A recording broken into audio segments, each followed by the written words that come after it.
Top quality और consistent performance के लिए सिर्फ सिल्वर पंप नाम याद रखना। ચકચારી કાણીસા દુષ્કર્મ કેસની કે જ્યાં ખંભાત સેશન્સ કોર્ટે વર્ષ 2019ના ચકચારી દુષ્કર્મ બાદ હત્યા કેસમાં આરોપીને ફટકારી છે ફાંસીની સજા।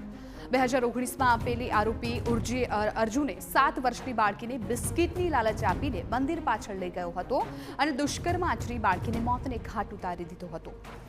બાળકીની હત્યા બાદ આરોપીએ લાશને કેનાલમાં ફેંકી દીધી હતી। ઘટના બાદ પોલીસે અર્જુન નામના આરોપીની ધરપકડ કરી હતી। સમગ્ર કેસ કોર્ટમાં ચાલી જતા આખરે 7 વર્ષે કોર્ટે ફેસલો સંભળાવ્યો છે અને આરોપીને ફટકારી છે ફાંસીની સજા।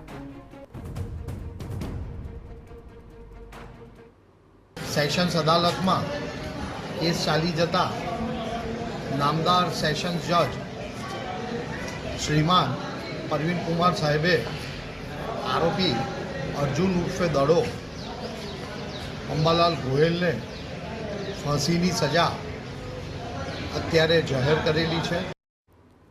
સમાચાર કચ્છથી મુન્દ્રામાંથી 37 ગ્રામ કોકેઇનનો